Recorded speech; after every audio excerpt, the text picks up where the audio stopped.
আমরা চুল কাটার পর সবথেকে ইম্পর্টেন্ট জিনিস হচ্ছে ড্রায়ার দিয়ে ব্লো ড্রাই করা, তাই না? তো ব্লো ড্রাই করলেই তো আসল জিনিস, ম্যাজিকটা আমরা তখনই দেখাতে পারি যখন আমরা ব্লো ড্রাই করি। কিন্তু ড্রায়ার ধরাটা একটা জানতে হবে আমাদের। যারা ড্রায়ার ধরতে জানে, যারা কাটিং করছে তাদেরকে আমি বলছি না, এটা হচ্ছে যারা একেবারে নতুন, যারা ফ্রেশার, যারা জানে না, তাদের জন্য আজকের এই ড্রায়ারটা ধরাটা কিভাবে আমরা ধরবো। এই যে ড্রায়ারটা যখন আমরা ধরছি, এর একটা সামনের দিক আছে, পেছনের দিক আছে। সামনের দিকের এই যে এইটাকে বলা হয় নোজল, মানে নোজল বলা হয়। এটা যখন আমরা সেটিং করছি তখন এটা বিভিন্ন মাপের আমরা এরকম করে সেট করে এখান থেকে যে হাওয়াটা বেরোচ্ছে সরু হয়ে, তখন আমরা সেটাকে প্রপারলি সেট করতে পারছি। এবারে ড্রায়ার যখন ধরছি, এখানে দুটো সুইচ আছে। একটা আছে তোমার যখন আমরা অফ করা আছে, এরপরে যখন চালাবো তখন একটা মিডিয়াম, আর এটা বেশি জোরে।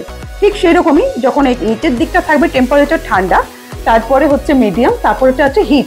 যখন আমরা চুলে সেটিং করব তখন কিন্তু আমাদের হিট দিয়ে করতে হয়, কিন্তু যখন আমরা কোনো ট্রিটমেন্ট করব হেয়ারের, তখন আমাদের বেশি হিট দিলে উচিত নয়। তখন মানে ধরো স্পা করলাম, তখন আমরা নর্মাল মানে ঠান্ডা টু মিডিয়াম হিট দিয়ে চুলটাকে শুকাবো, সেটা পরের ব্যাপার। ড্রায়ারটা ধরাটা হচ্ছে আজকে হচ্ছে ব্যাপার।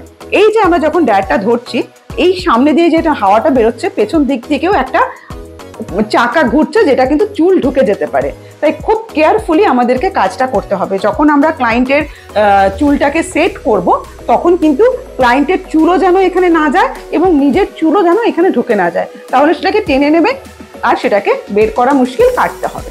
তাই যখন আমরা কখনো হেয়ারের কাজ করব, সবসময় চুল বেঁধে নিয়ে কাজ করতে হবে আর খুব সাবধান মতো তো কাজ করতে হবে, ঠিক আছে? আর ড্রায়ার সবসময় আমরা ধরবো ডায়াগোনালি, কারণ যদি আমরা এরকম ভাবে দিই তো ক্লায়েন্টের স্ক্যাল্পে লাগবে আর গরম হয়ে ফোসকা পড়ে যাবে।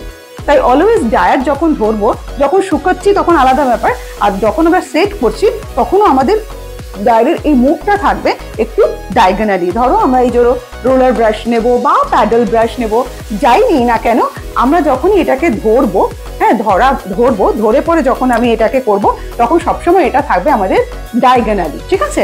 এটা হচ্ছে আমার ড্রায়ারের ধরা বা ড্রায়ারটাকে ব্যবহার করা। এইভাবে আমাদের ড্রায়ারটাকে ব্যবহার করতে